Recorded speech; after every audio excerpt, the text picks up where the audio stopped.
Bonjour tout le monde. Bonjour, Excellence. Alors, je suivais un peu les introductions. Souvent, je me gardais de rigoler comme dans la salle parce que les artistes ont vraiment du talent. Et je crois que les notaires étaient très contents parce que s'il y avait une grande sensibilisation comme ça concernant leur profession, certainement que beaucoup de clameurs allaient se taire. Voudriez-vous fixer vos appareils et vous effacer parce que je veux regarder ceux qui sont dans la salle aussi pour qu'ils sachent qui leur parle. Vous savez, pour un peu détendre la situation, on a parlé des notaires. Je constate seulement que d'habitude, comme je l'ai dit l'autre jour, quand les notaires ont passé dans nos bureaux, qu'ils sont généralement très discrets, j'allais dire même très secrets. Mais aujourd'hui, ils sont très prolixes. J'ai vu des philosophes, des poètes, des artistes, et on a parlé de Maître Amadou Touré. Il y a un de ces titres que vous avez oublié, deux, qu'il porte à vie. Je crois que vous avez dit que c'est un professeur, mais aussi c'est un ancien ministre. Donc il est non seulement docteur, maître, mais aussi ministre et professeur. Ça, c'est des titres qu'on ne marchande pas, c'est à vie qu'on les a, parce que c'est le fruit de l'effort personnel. C'est ce que je dis souvent au cadre supérieur, que ce qui leur appartient, c'est leur diplôme. Les pouvoirs peuvent changer, mais personne ne peut leur ôter leur diplôme, s'ils l'ont bien gagné en tout cas. Je voudrais aussi rappeler la suite du poème du poète notaire que la haute trahison contre l'État malien depuis plus de décennies, c'est bien entendu l'affaire de la communauté internationale. Mais il ne faut pas qu'on oublie notre part de responsabilité. Il est établi aujourd'hui, je le sais, que déjà en 2000, certains experts de l'Union européenne avaient envisagé, à l'issue d'une grande réunion stratégique dans une capitale africaine, l'hypothèse d'avoir des forces armées de l'Union européenne dans le Sahel à l'horizon 2000-2015. Ça, c'est déjà en 2000. Et vous imaginez-vous, la délégation malienne, conduite par une personnalité dont je vais taire le nom, était l'une des premières à justifier une future présence militaire de l'Union européenne dans le Sahel. Donc en réalité, tout ce qui se passe aujourd'hui, ce n'est pas l'effet du hasard. C'est des combinations de certaines élites extérieures et des élites nationales sur le dos de nos populations. Il est donc bon, si vous ne le savez pas, en tout cas les dirigeants sachent que dans ce qui nous arrive, il y a une grande part de la communauté internationale, mais il y a aussi notre propre part. Parce que chaque fois qu'on ne pose pas les bonnes questions, on se trompe dans les solutions. Les difficultés des Africains sont certes issues d'une certaine instrumentalisation, mais certains citoyens africains sont responsables. Ceci dit, mesdames et messieurs, je ne vais pas citer tous les noms ici parce que je risque d'en oublier un. Les différents présentateurs en ont suffisamment cité. Donc, au risque de ne pas en oublier un, je vais me référer à ce que les poètes, les bâtonniers poètes, le président de la commission scientifique, le président de l'ordre des avocats, de l'ordre des notaires ont déjà cité. c'est suffisamment complet pour que je ne revienne pas là-dessus, parce qu'il n'y a aucune information dans ce que je vais dire. Sauf à oublier certains qui vont avoir l'impression qu'ils ne sont pas importants. Or, dans cette salle, et hors de cette salle, tous ceux qui suivent cette cérémonie spécifiquement sont très importants pour la cause. Je voudrais cependant saluer de façon spécifique la présence massive des membres du gouvernement.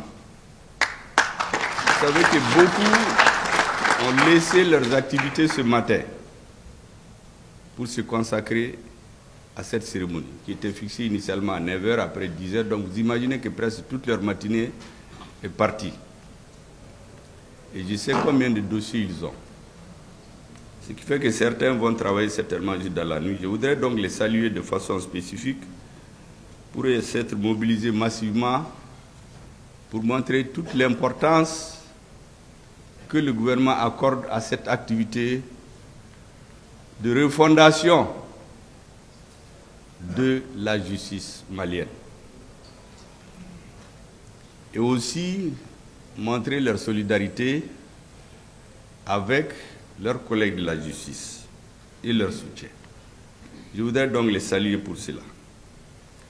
Mesdames et messieurs, c'est avec un grand plaisir que je prends la parole ce matin à l'occasion de cette cérémonie marquant l'ouverture du premier forum des États généraux du notariat malien.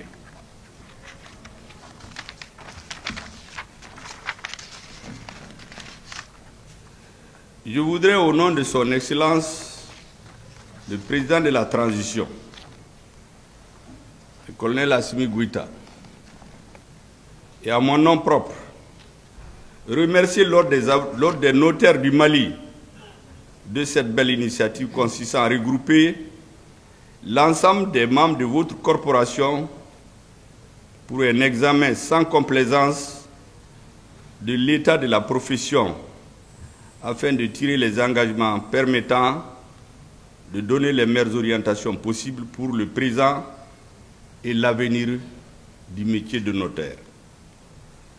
Tout en félicitant l'Ordre des notaires pour cette belle et heureuse initiative, je voudrais louer hautement et apprécier la méthodologie et l'approche du ministre de la Justice et des Droits de l'Homme, garde des Sceaux, quant à l'objectif qu'il vise à travers l'organisation des États généraux pour chaque ordre professionnel avant la tenue d'un forum national permettant d'agréger les recommandations et les États généraux, des États généraux sectoriels et poser un diagnostic général sur l'ensemble du secteur.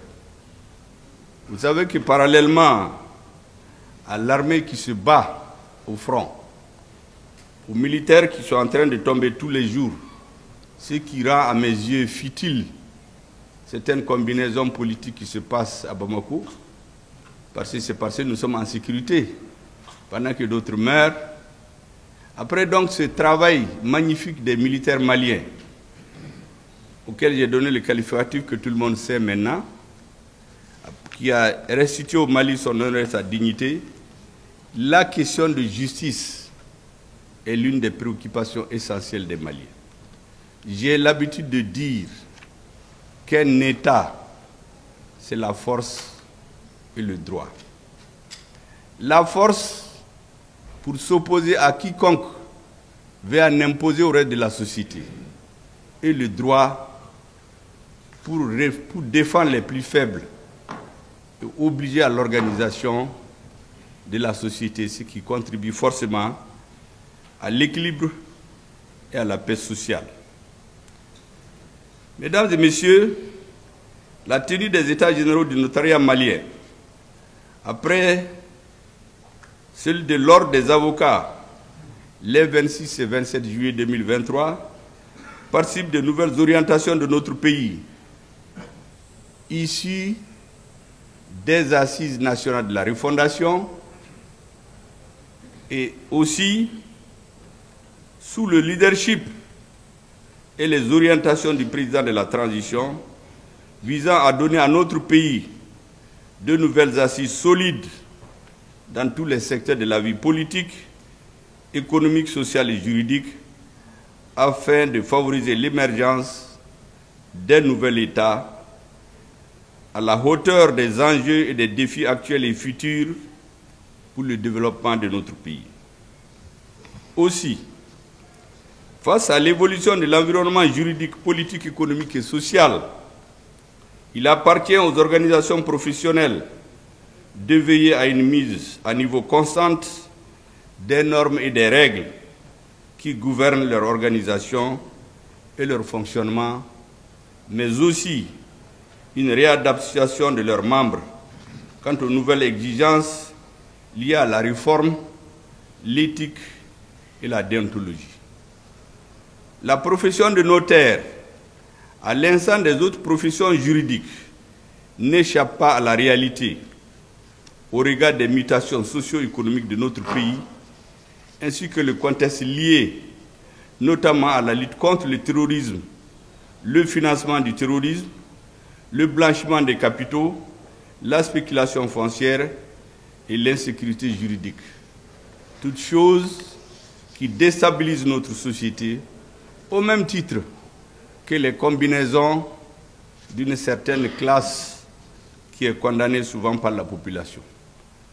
En réalité, tout ce qui amène des combinaisons pour noyauter la société, pour s'imposer à la société, que ce soit des politiques, des administrateurs, des militaires, en réalité, ils reposent leur action pour lui donner une forme, une couverture juridique, en s'appuyant sur les actes des acteurs du système judiciaire.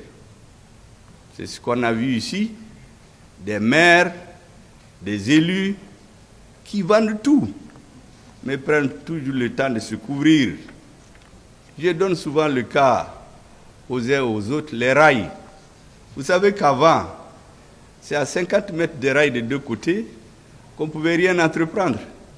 Il s'est trouvé des gens qui ont tout vendu jusqu'à 10 mètres. Mais ils ne l'ont pas fait seuls.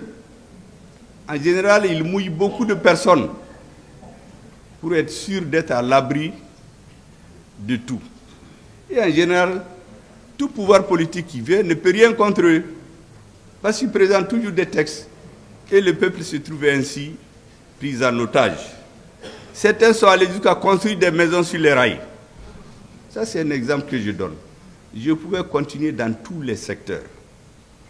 Mesdames et messieurs, en tant que donc dépositaire de l'authenticité des actes juridiques, le notaire a un rôle primordial quant à la sécurité juridique dont les acteurs économiques ont besoin pour le développement de leurs activités. À cet égard, il n'est nul besoin de soutenir que les potentialités énormes de notre pays, notamment au plan agricole et minier, nécessitent les mesures attractives et rassurantes pour les acteurs économiques dans le but de favoriser des investissements massifs dans les différents secteurs pour le développement de notre pays. C'est à lui que l'État a confié le service public de la preuve et partant une partie de ses prérogatives exorbitantes du droit commun. Par la sécurité juridique de ces actes, il favorise la paix sociale et désengorge les tribunaux. Mesdames et messieurs, le thème central de ces assises, à savoir, je cite, le notaire est un acteur majeur de la sécurité juridique, du recouvrement d'impôts, du développement économique et de la paix sociale, fin de citation, retient mon attention particulièrement, et c'est là pour plusieurs raisons. En premier lieu, cette thématique fait ressortir le rôle du notaire dans l'atteinte des objectifs budgétaires de l'État à travers ses contributions directes et indirectes. En effet, l'important, c'est le volume des affaires traitées par les notaires. Sources d'impôts et taxes pour l'État connaissent une progression d'année en année, à l'image des autres recettes de l'État. Cette contribution du notaire mérite d'être connue et soutenue par l'État dans une approche globale visant à encourager une économie de plus en plus formelle et sécurisée, offrant plus de visibilité, de lisibilité, de traçabilité dans les transactions et les opérations à caractère économique. En second lieu, la thématique fait ressortir deux aspects qui sont complémentaires et intimement liés et qui sont de haute importance pour tout pays aspirant à son développement. Il s'agit de la sécurité politique, de la sécurité juridique et du développement économique. En effet, il est illusoire et totalement inopérant de vouloir un développement économique sans une sécurité juridique. Tout en admettant que la sécurité juridique interpelle l'ensemble des acteurs judiciaires et juridiques, notamment les juges, les avocats, les huissiers commissaires de justice, les experts judiciaires, il me paraît indiqué de mettre un accent particulier sur le rôle du notaire qui, par les actes passés sous le sceau de l'authenticité dont il est le dépositaire, favorise l'investissement et stimule la croissance économique, mais aussi contribue à la saine concurrence, aux ressources budgétaires de l'État et à la production de données pour une meilleure orientation des politiques publiques en matière économique. Enfin, mesdames et messieurs, en dernier lieu, je voudrais insister sur le rôle du notaire en matière de paix et de sécurité du pays, pour la simple raison que par son contrôle sur les transactions qui se passent par les offices notariaux, il apporte un concours précieux dans la lutte contre le financement du terrorisme et d'autres formes de criminalité transnationale organisée. C'est la raison pour laquelle les offices notariaux occupent une place de choix dans le dispositif de contrôle pour une lutte contre certains maux qui minent notre pays, à savoir la corruption, l'enrichissement illicite, le blanchiment des capitaux, le terrorisme et le financement du terrorisme. Mesdames et messieurs, l'émergence d'une justice moderne, crédible et efficace, à laquelle les citoyens font confiance, passe inéluctablement par des réformes et des innovations, mais aussi par le changement qualitatif de comportement des acteurs de la justice dans tous ces segments. Afin d'atteindre cet objectif, il est du devoir de chaque corporation d'engager les mesures nécessaires avec le soutien du département de la justice. C'est ainsi que ce forum du notariat malien mérite tous les encouragements des plus hautes autorités de notre pays. Aussi, la pratique professionnelle dans certains pays de référence et les expériences de bonnes pratiques partagées à travers les rencontres internationales sont autant de sources d'inspiration pour insuffler une nouvelle dynamique à la profession et de la renforcer pour faire face aux défis actuels et futurs dans un environnement en perpétuelle évolution. Vous avez vu tout de suite, lorsque le président des notaires nous faisait un peu l'historique de la profession, il a parlé de la France de 1789. On a sauté toute cette période pour nous retrouver avec le premier notaire à la République du Mali en 1974. Ça veut dire quoi? Ça veut dire qu'en plus de ce qui est dit ici, moi j'invite de façon insistante les cadres maliens à regarder la réalité de notre pays. Ce que nous voyons ailleurs doit juste renforcer ce que nous voulons faire. Ce que nous regardons ailleurs ne doit pas servir de socle à ce que nous faisons. Ce que nous faisons doit correspondre aux nécessités vitales, politiques et historiques du moment dans notre société. Les pays que vous avez cités, ils ont une longue histoire, mais vous avez vu que c'est en 1789 qu'il s'est trouvé des dirigeants qui ont dit « mais il faut faire ainsi, ainsi, ainsi ». Donc la même chose chez nous. Il faut qu'on tienne compte des réalités existantes de notre société, renforcer élargie, approfondie et densifiée par les apports internationaux. Les défis à relever en réponse à cette situation conduisent à se donner une feuille de route déterminant des indications claires quant aux objectifs à atteindre et aux actions à entreprendre. À ce titre, ce forum opte un cadre adéquat pour examiner l'état des lieux de la profession de notaire au Mali et déterminer des orientations appropriées pour le devenir et l'avenir de la profession. Les échanges autour de la thématique permettront de faire l'introspection de la profession en questionnant son passé, en intégrant l'évolution, en examinant certains comportements au regard de la déontologie de la profession, mais aussi les difficultés de l'exercice du métier des perspectives. Ils aboutiront indubitablement à des recommandations à l'avenir sur l'avenir de la profession. Donc j'insiste encore, tout ce que nous apprenons d'ailleurs doit reposer sur la créativité intrinsèque dans nos pays. Moi j'ai fait l'Europe, vous savez, suivant que vous savez en Russie, en Allemagne, en Suisse qui sont voisines de la France, chacun a ses réalités. Vous allez voir les lois, les règles, la façon dont la société fonctionne en Suisse, en Allemagne, en Belgique, des pays qui sont voisins de la France, ne sont pas forcément ce que les Français ont fait chez eux. Et donc nous aussi, à partir du moment où nous voulons refonder, soyons plus créatifs. Regardons les réalités de notre société.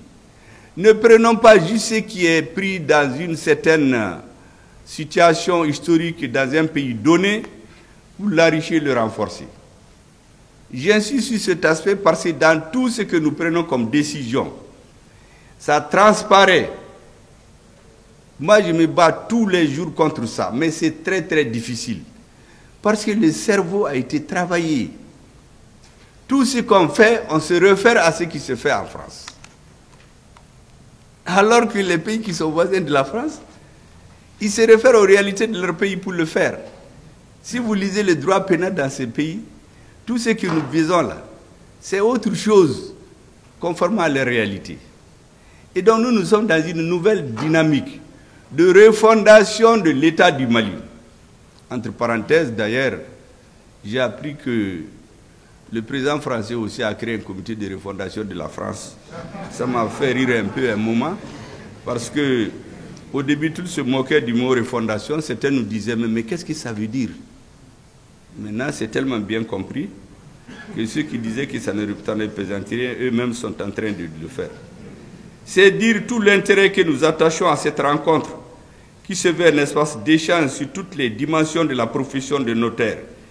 Un moment de capitalisation des expertises et de partage d'expériences, mais aussi et surtout de réflexion, au fin de poser les solutions cohérentes, holistiques, inclusives, efficientes et efficaces.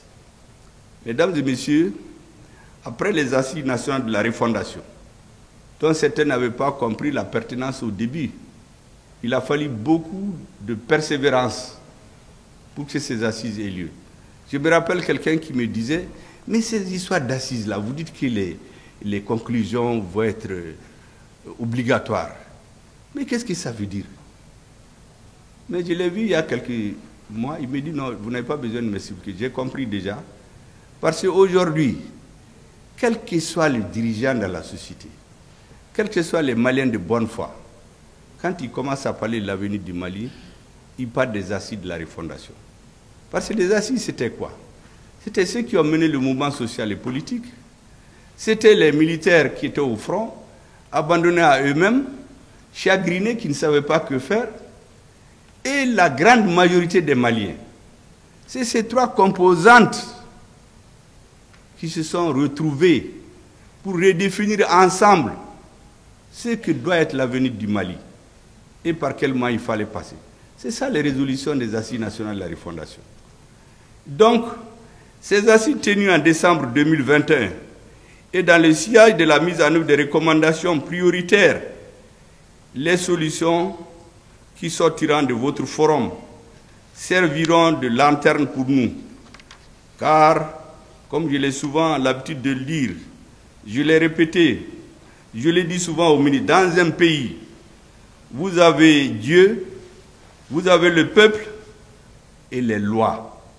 On ne fait pas ce qu'on veut dans un pays. Vous savez la fragilité des États africains.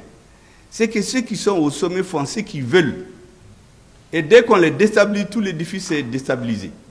Mais dans les pays dits démocratiques, là, vous verrez même quand vous êtes président, vous êtes premier ministre, vous êtes dans le gouvernement, vous ne faites pas ce que vous voulez. Si vous faites ce que vous voulez contre la société, c'est les lois, les règles que le peuple a définies qui vont vous attraper. Vous avez un président qu'on a jugé dans un pays, il a échappé de justice d'ailleurs. Ces pays sont stables parce qu'un individu ne fait pas ce qu'il veut. Il y a les lois que le peuple a édictées qui s'imposent à tout le monde. Donc le rôle des dirigeants, c'est de mettre en œuvre ces lois et non pas imposer leur volonté. C'est pour cela qu'il est très important que tout ce que nous faisons, dans tout ce que nous faisons, nous devions le faire sous le prisme de la justice sociale. Votre profession, mesdames, messieurs, est noble et contribue à la paix sociale et donc à la lutte contre l'injustice. Nous devions être exclusivement au service du peuple, car les dirigeants passent et les peuples restent. Ils sont permanents. Je le rappelle souvent dans mes discours par rapport aux dirigeants qui se hasardent à prendre des instructions ailleurs pour sanctionner leurs frères africains. Je rappelle à beaucoup que ces dirigeants vont passer, mais les peuples restent. Je dis souvent aux gens, les Maliens du sud de la côte du Mali, mais c'est leurs frères qui sont au nord de la Côte d'Ivoire. Si les dirigeants de la Côte d'Ivoire et du Mali sont en incompréhension, en bagarre à un certain moment, ils vont passer, mais les peuples là vont rester.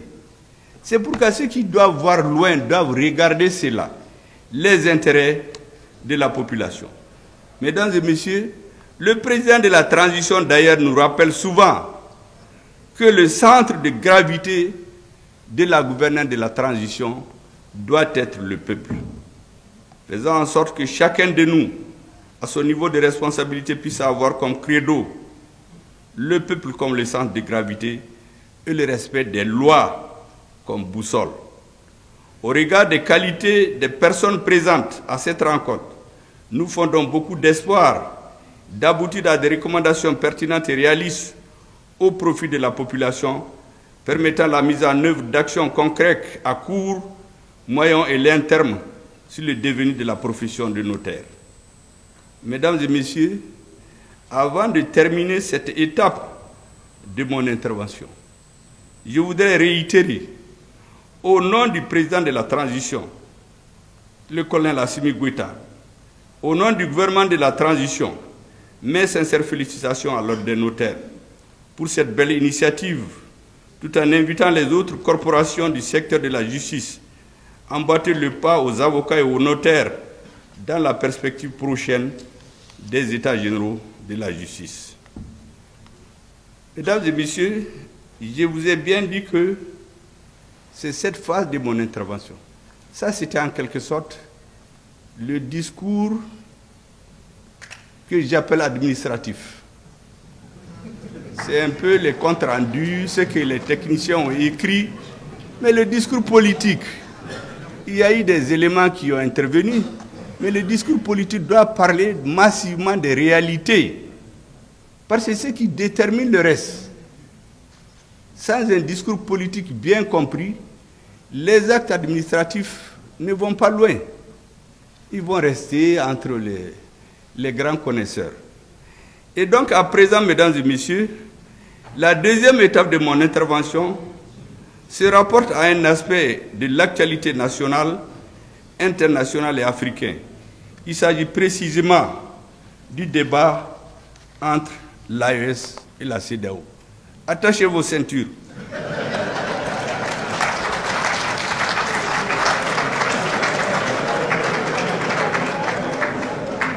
Jusqu'ici, nous étions en vol automatique. Maintenant, nous rentrons dans des zones de turbulence. Il faut donc bien attacher vos ceintures. Mesdames et messieurs, comme nous le savons, la confédération de l'AES a été mise sur les fonds baptismaux le samedi 6 juillet 2024 à Niamey. Et l'acte constitutif de la confédération a été paraphé par les éminents dirigeants de nos trois pays, le Burkina Faso, le Mali et le Niger, leur Excellence, le capitaine Ibrahim Traoré, le colonel Assimi Goïta, le général de brigade Abdraman Tchani. J'écoute tous les matins toutes les radios internationales. J'écoute les interventions des citoyens. Je lis la presse. Je vous assure que je me rends compte souvent que certains ne savent même pas de quoi ils parlent. Parce qu'il y a une campagne médiatique internationale de semer le trouble dans l'esprit des Africains, de l'AES, en disant « Mais oui, on est une seule famille, on est en train de sortir de la famille, anga ben, anga fragnonka, sinon on va se diviser. » Mais dans le monde de toujours, est-ce que vous avez vu une décision importante qui n'avait pas été la décision de quelques hommes déterminés qui ont le sens de l'histoire?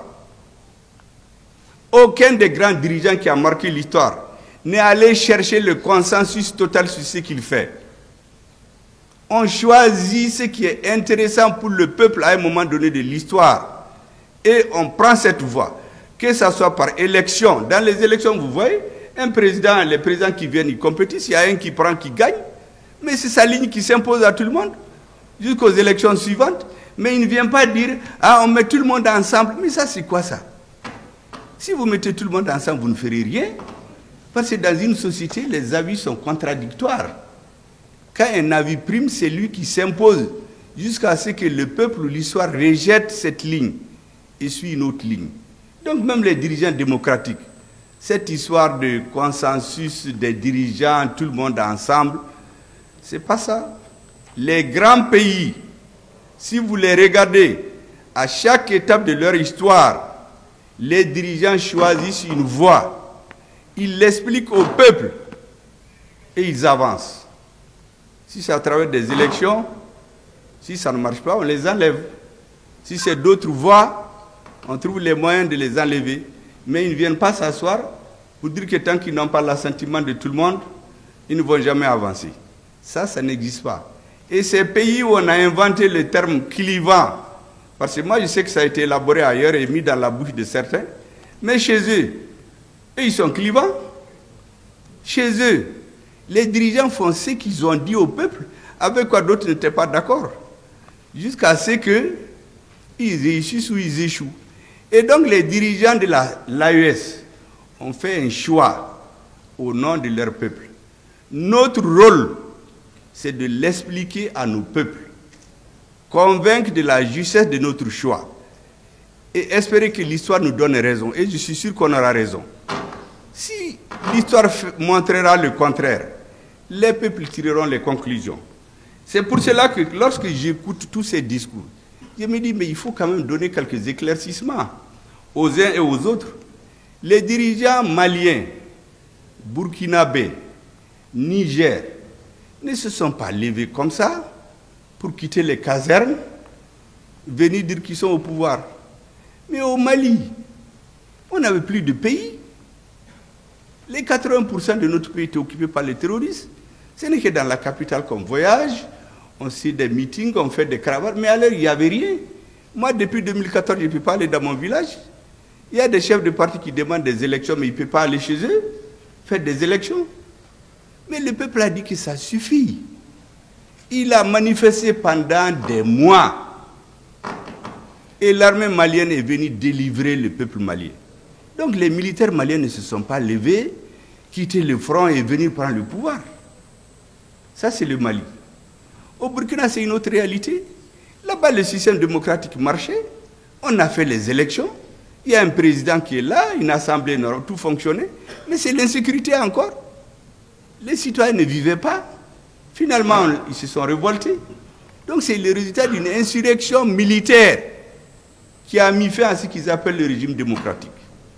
Au Niger, c'est l'illustration la plus éclatante, où vous aviez un président qui dit à son armée, il ne faut pas vous battre, vous êtes trop faible, vos adversaires sont plus forts que vous. Mais en période de guerre, ça c'est intelligence avec l'ennemi. Ça c'était le Niger. On tuait les gens par milliers. On ne pouvait pas même pas manifester. Vous vous rappelez quand Barkhane a quitté ici, les Nigériens qui ont voulu dire non.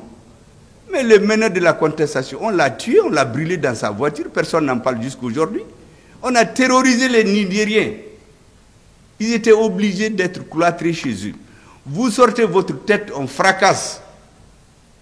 On continue à tuer les militaires. La population était désarroie. Donc les militaires nigériens ne se sont pas levés du jour au lendemain pour venir au pouvoir. C'est pour délivrer ce peuple-là, qui ne pouvait plus parler, qui ne pouvait plus agir. Et donc nos présidents, ils ne sont pas, entre parenthèses, démocratiquement élus, avec souvent des pourcentages qui font honte, mais ils sont le produit de la volonté populaire, des souffrances de leur peuple et de leurs exigences. C'est pour cela que, lorsque le 7 juillet 2024, le 6 juillet a été mis sur les fonds baptismaux la Confédération de l'AES, nous avons vu dès le 7 juillet se tenir à Abuja une réunion de la CEDEAO qui avait à son ordre du jour, entre autres, la question du retrait de cette institution des 3 pays constituant la Confédération de l'AES. Mais à l'issue de ce sommet, la CEDEAO a pris certaines décisions sur ce sujet. D'abord, je constate que la Confédération de l'AES a confirmé le retrait définitif des 3 pays membres de la CEDEAO. Mais la CEDEAO, en réponse, ne s'est pas posé la question. Pourquoi ils sont partis? Elle est restée dans les anciennes méthodes. Les sanctions, le bâton, on menace de sanctions. Mais on a fait ça contre le Mali, ça a échoué. On a fait contre le Burkina, ça a échoué. On a fait contre le Niger, ça a échoué. Mais pourquoi on ne change pas? Les êtres vivants ont une caractéristique, c'est leur capacité de tirer des leçons de ce qui arrive. Comment une organisation des peuples, disons, moi je ne crois pas que c'est les peuples, des dirigeants, ne tire pas les leçons de ce qui s'est passé. Au moins on devait s'asseoir. On a fait ça contre le Mali, quel a été le résultat? Ainsi de suite. Qu'est-ce qu'on fait maintenant? Non, on vient les mêmes méthodes, les sanctions, les menaces, les punitions, les menaces de punition contre nos pays. Et le ridicule, c'est que le représentant de l'Union africaine, un fonctionnaire recruté sur appel d'offres, est allé donner une appréciation sur les choix des peuples des 3 pays. Un fonctionnaire payé sur ça, on peut le renvoyer à tout moment. Il n'est pas élu. Il va condamner le Niger, le Burkina et le Mali. Mais ce n'est pas la première fois. Vous vous rappelez quand au Mali il y a eu le changement de régime? C'était un fonctionnaire de la CEDEAO, avant la conférence des chefs d'État, qui a décidé de sanctionner le Mali. Mais pourquoi les Africains ne retiennent pas la moindre des choses, des leçons qu'ils ont apprises? Mais ces organisations, c'est très clair que c'est la conférence des chefs d'État qui prend une décision. Mais pourquoi un fonctionnaire va prendre des décisions? Bon, voici le problème des Africains. Dès que quelqu'un est dans un poste de responsabilité, il croit qu'il va faire ce qu'il veut. Or, il faut faire ce que la loi a dit. Donc, ce que ce fonctionnaire de l'Union africaine a fait, ce n'était pas la première fois. Heureusement, d'ailleurs, que le même jour, nos vaillants et brillants ministres des Affaires étrangères lui ont donné un coup de poing, au point qu'on n'en parle même plus, je ne sais même pas où est-ce qu'il est actuellement, parce qu'on a demandé à l'Union africaine carrément de tirer les leçons, parce que ce monsieur est venu se mêler de ce qui ne le concerne pas. Il a outrepassé ses missions. Il n'a pas comme mission d'aller donner une appréciation sur une décision politique d'un peuple souverain. Les gens ont l'impression d'oublier. d'oublier ça. Mesdames et messieurs, la confédération de l'AES est le résultat d'un retrait simultané des 3 pays de la CEDEAO à travers la déclaration du 28 janvier 2024, qui est elle-même le produit d'une maturation. Parce qu'en réalité, cette déclaration fait suite à des preuves que nous avions que certains pays étaient instrumentalisés pour agresser le Niger, renverser le pouvoir établi, instituer des fantoches. C'était ce qui était en cours. Il s'était donné très peu de temps, mais nous avons pris de vitesse. Le Mali a tout de suite, avec nos frères et amis du Burkina, s'est joint au Niger et nous avons décidé de sortir de cette organisation où on ne respecte plus les lois. Parce que ce sont des étrangers qui viennent donner de l'argent à des Africains pour étouffer, affamer, tuer dans les hôpitaux d'autres Africains. Vous vous rappelez que le G5 Sahel a fait combien d'années à demander 2 milliards dans la lutte contre le Sahel? On n'a jamais trouvé. Et voici que la fameuse force d'attente de la CEDEAO, qui attend depuis 2012. Parce qu'elle a été créée, annoncée, disons, à l'occasion de l'investiture du président Macky Sall en 2012. La force d'attente. Ils avaient dit en ce moment que c'était 5000 hommes. À cette réunion, le ministre des Affaires étrangères français a surgi, donne ses sous, pour dire au président que non, 5000 hommes, c'est trop, par rapport à juste 500 bandits au nord du Mali. Mais quelle est son affaire? Que nous nous prenons, comme je dis, un marteau, un éventail, un pilon, pour écraser une mouche parasite. Quelle est son affaire? Et depuis 2012, cette malheureuse force d'attente-là, elle est en train d'attendre. Et c'est l'autre jour qu'on a dit qu'on lui a trouvé 3 milliards pour aller attaquer le Niger. 3 milliards qui viendraient de l'étranger. Donc l'étranger sort l'argent, on finance, on met le couteau dans la main d'un Africain qui va poignarder son frère. Mais nous avons appris à lire l'histoire. Parce que la différence entre l'homme et les autres êtres vivants, c'est qu'il tire les leçons, il analyse. Un grand philosophe a dit que celui qui ne tire pas les leçons de l'histoire ou qui ne connaît pas l'histoire est appelé à la répéter. Et nous avons regardé ces dernières années, qu'est-ce qui est arrivé chez nous? Mais celui qui ne peut pas tirer les leçons, vous avez une force d'attente qui attend depuis 2012. Et vous ne pouvez pas tirer les leçons, vous dire que cette force d'attente-là, elle ne vaut rien. Elle ne peut rien faire. Vous venez faire les baga-baga contre le Niger encore, que cette force d'attente va se lever et quelqu'un va vous donner 3 milliards. Mais nous avons dit très clairement à ceux qui étaient des vats en guerre, nous les avons mis en garde.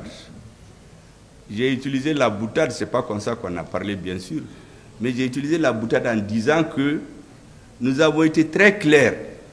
Celui qui touche à un cheveu du Niger, nous allons lui raser la tête. Parce qu'après le Niger, c'est le Burkina, après le Burkina, c'est le Mali. Nous savons ce qu'ils préparent. Ils font de la stratégie en faisant croire que c'est le Niger parce qu'ils les croient plus faibles. Comme tout le monde a peur du Mali, nous les avons tous chassés de chez nous. Donc ils veulent nous encercler. Et donc on s'est mis ensemble. On leur a dit que celui qui touche le Niger, il va voir. Et qu'est-ce qu'ils ont fait? Ils se sont tus. Cette force a continué à attendre. Jusqu'à présent, elle attend d'ailleurs. Et puis, un jour, le 30 juillet, ils se réunissent. Qui est sa force d'attente est prête. Ils vont venir tomber sur le Niger. Mais le 31, nous avons fait une déclaration commune pour être très clair. C'est là-bas qu'on a décidé que celui qui touche le Burkina cette fois, le Niger cette fois-ci-là, il touche nos 3 pays. Les frères se sont donné la main pour faire face à l'adversité et à celui qui se laisse instrumentaliser par des forces étrangères. Parce que cette partie de l'histoire, on l'oublie. Les gens pensent que Assimi Goïta, Abdraman Tchani et Traoré se sont retrouvés au Niger, ils ont décidé qu'on sorte. Mais il y a un processus. Donc le 30 juillet, ils ont décidé qu'ils vont tomber sur le Niger. Le 31 juillet, nous leur avons dit que si vous tombez sur le Niger, nous considérons que c'est un acte d'agression contre tous nos pays. Et déjà le 23 septembre, vous vous rappelez, à la tribune des Nations Unies, à la 78e session, lorsque le ministre des Affaires étrangères du Niger a été empêché de rentrer pour s'exprimer, le ministre des Affaires étrangères du Mali a pris les choses en charge et nous avons parlé au nom de nos deux pays. Il a parlé brillamment au nom du Mali et du Niger. Beaucoup semblent oublier cela parce que le 7 septembre, je voulais vous rappeler, il y a eu l'attaque du bateau de Tombouctou, plusieurs centaines de morts. Est-ce que vous savez que la CEDEAO a tenu un sommet après? Ils n'en ont même pas fait cas. Même une simple de lettre de condoléances au président du Mali. Un pays s'est opposé aux Nations Unies. Donc ça veut dire que les Maliens peuvent mourir. Ce n'est pas leur affaire. Mais nous avons pour ainsi de la gigote. Si vous ne prenez pas au sérieux, mais nous on se défend. Des centaines de Maliens meurent. La CEDEAO se réunit. Elle ne fait même pas cas de ça. À l'ONU, on ne fait même pas cas de ça. Mais comment vous pouvez comprendre ces comportements? On ne peut pas continuer à accepter des choses comme ça. Mais il se trouve qu'en ce moment, nous avions le plan pour prendre Kidal. Nous avons pris Anéfis. Nous avons pris Kidal. Nous avons chassé toutes ces forces maléfiques qui étaient chez nous en train de nous tromper. Takuba, G5 Sahel, Barkhane, MINUSMA, que sais-je encore, EUTM, ECAP, qui viennent former nos militaires, et on ne donne pas des balles aux militaires. Non, qu'ils ne donnent pas d'armes létales. Mais ce n'est pas les mêmes qui disent qu'ils vont donner des armes létales pour tomber sur le Niger. Ce n'est pas les mêmes qui envoient des instructeurs dans un pays européen de l'Est avec des armes létales. Mais les gens pensent que nous, on ne réfléchit pas. Mais on compare tous les jours que Dieu fait. Et on s'est rendu compte que notre destin doit être pris en main par nous-mêmes et nos peuples. Personne d'autre ne le fera. Parce que lorsque vous avez à la tête des États des gens qui ont décidé d'être des agents d'exécution des décisions politiques des pays extra-africains, nous ne pouvions pas continuer à accepter cela. Et, mesdames et messieurs, lorsque le 14 novembre, nous avons pris Kidal, après 13 ans d'occupation, la CEDEAO n'a rien dit. Pour eux, c'était un non-événement. Et pourtant, depuis 13 ans, l'État malien a été obligé d'être chassé de Kidal.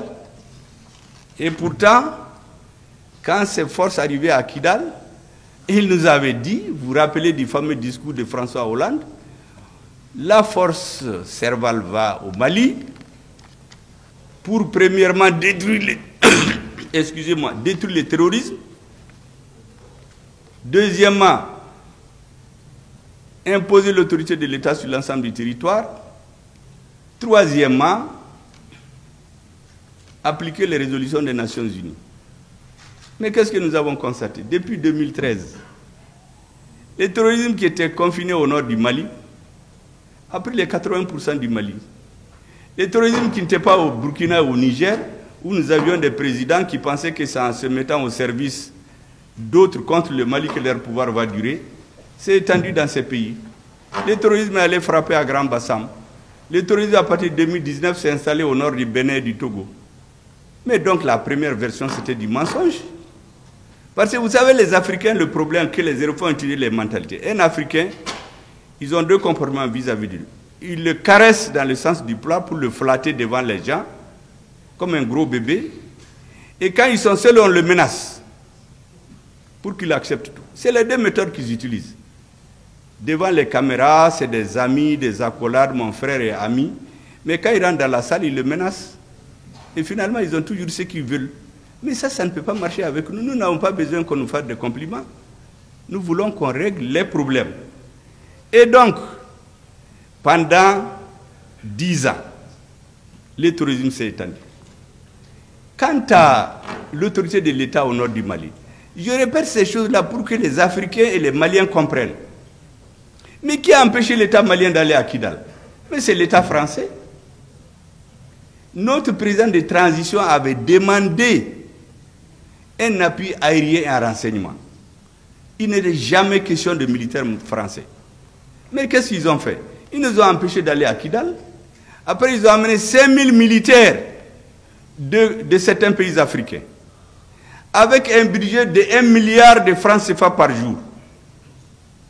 Pendant 10 ans, on exploite de l'or, on amène des milliers de citoyens d'autres pays africains. À Kidal, à Gao, de l'or. Où va l'or? Personne ne sait. Mais il y a une petite partie qui vient alimenter l'oligarchie à Bamako, composée de politiciens, de juges, de militaires, tous ceux qui ont de l'influence pour nous maintenir dans l'esclavage. Jusqu'au jour où Dieu a délivré le peuple malien, ils ont été chassés. Est-ce que vous savez qu'il y avait des gens qui ont 96 millions de francs CFA par jour, par mois disons, dans l'exploitation de l'or, ceux qui se sont mis à leur service? Ça, c'est la petite quantité qu'on donne à ces valets-là. Mais le reste va, on ne sait où. C'est pourquoi il y a des pays où on ne produit même pas de l'or, mais qui ont des milliers de tonnes d'or dans leur trésor. Mais nous, on lit tout ça. Aucune route, aucun puits pendant 10 ans au nord. Toutes les populations sont parties. Tous ceux qui peuvent faire les affaires économiques, les hommes d'affaires, assassinats ciblés, pour créer un vide. Et on dénigre les militaires. Moi, j'ai écouté des généraux se moquer de nos militaires. Ah, les militaires. Et puis, il y a des hommes politiques aussi qui les remboîtent le pas. Il y a des hommes politiques ici qui disent, ah oui, au Mali, il n'y a pas de militaires. Ils ne sont bons que pour les défiler les coups d'État. Dès que tu tires, ils fuient. Et j'entends des généraux dire là, non, non, non.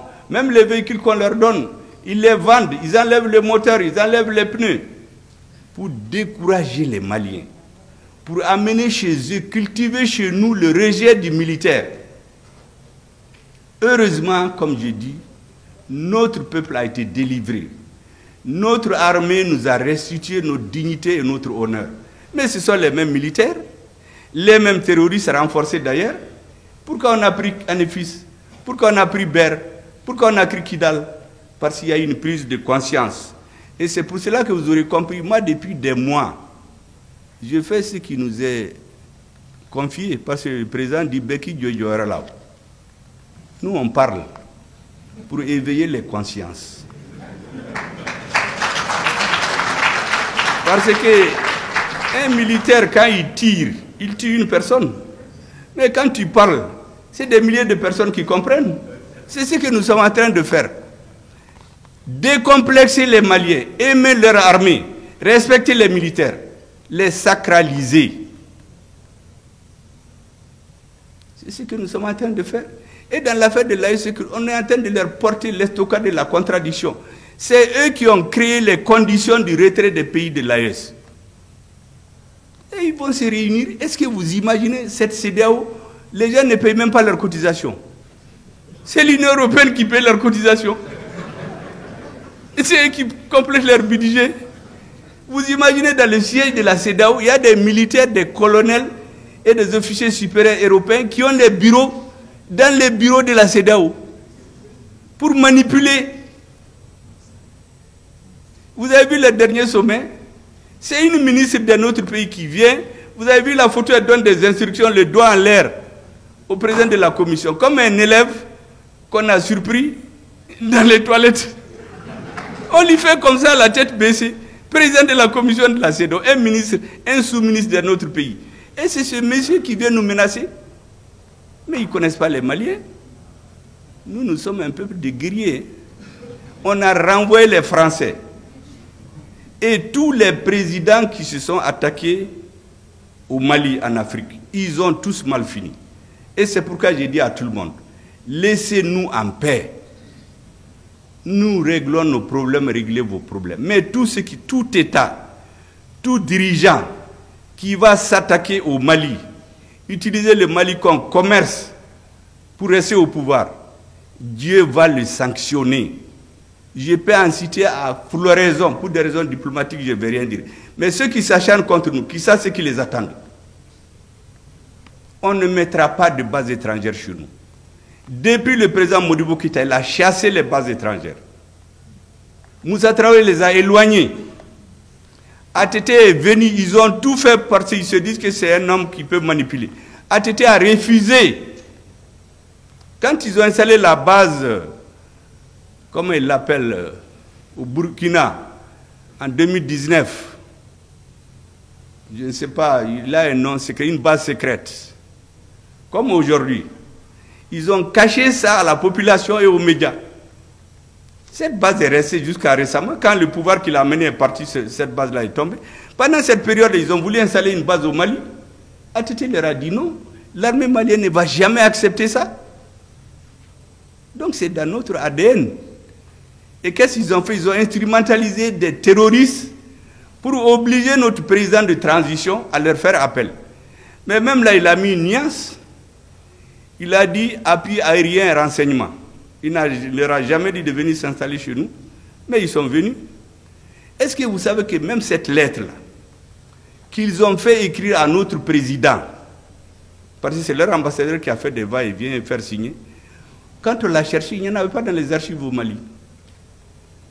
Pour trouver ça, on a été sur le site internet de leurs institutions. C'est là-bas qu'on a trouvé la copie de la lettre du président par intérim du Mali, qui appelle l'opération Serval. Mais vous croyez que ça peut continuer? Le Mali, le Niger, le Burkina, nous avons décidé que nous n'allions plus continuer à faire comme le passé. Et c'est pour cela que vous avez vu l'AES, c'est des organes très légers. On n'a pas créé une bureaucratie, on va mettre des agents qu'on va corrompre. C'est de façon tournante.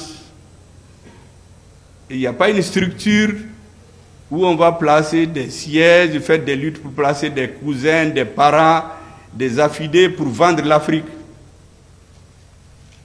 Mais chez eux là-bas, je vous ai dit qu'à la CEDEAO, mais est-ce que vous avez vu un sommet de l'Union européenne ou de ces pays où des Africains sont dans la salle? Mais ces gens-là, dans toutes les réunions, c'est des gens des autres pays qui sont dans la salle. On les manipule dans les couloirs. Les militaires qu'on envoie là-bas, on les manipule. En réalité, on dit que c'est... Mais ils sont au service de ces pays. Sinon, qu'est-ce qu'un militaire de l'Union européenne va venir faire dans les bâtiments de la CEDEAO? Qu'est-ce qu'il vient faire là-bas? Mais nous savons ce qu'il fait. Nous connaissons son nom. Je ne veux pas le dire seulement pour des raisons que vous comprenez. Nous savons de quel pays il vient. Les gens avec lesquels ils sont en contact, et là-bas et ici, on le sait. Mais il faut que les gens arrêtent. Il faut que les Africains tirent les leçons de ce qui est arrivé ici et là.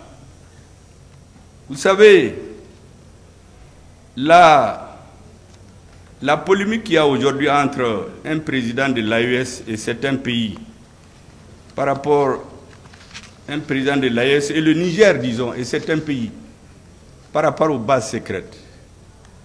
Les bases secrètes là, personne ne les a jamais reconnues. Est-ce que vous avez jamais entendu un pays dire « Ah oui, je reconnais qu'il y a des bases secrètes chez moi ». Généralement, quand les surprend la main dans le sac, ils ont deux attitudes. Ou bien ils se taisent en attendant que la tempête passe, ou bien ils se lèvent le verbe très haut pour faire des dénégations. Ah, des journalistes étrangers peuvent venir enquêter. Mais ceux qui l'ont dit, des journalistes étrangers ont été enquêtés l'autre jour, ils ont caché. Oui, j'ai oublié la base au Burkina, c'était base Sabre, en 2019. Mais on a caché ça même au peuple burkinabé. C'est une base secrète. Ils ont voulu la mettre au Mali, ATT a refusé. Le président qui était là-bas pensait qu'en faisant leur jeu, ça lui permet de durer au pouvoir. Mais après, le peuple burkinabé s'est soulevé, on l'a fait partir. Les bases secrètes, c'est pourquoi ça s'appelle secrète. Ils ne les reconnaissent jamais. C'est de cette base-là qu'ils avaient prévu de tomber sur le Niger, renverser le régime. C'est pour cela que le 28 janvier, nous nous sommes retrouvés. On a dit qu'on quitte cette maléfique organisation pour qu'on ne se serve pas de ces textes pour nous brimer. Mais ces aspects, on les oublie. Comme si les présidents ont pris leur avion, ils ont été à Niamey, ils ont dit, bon, on crée l'AES.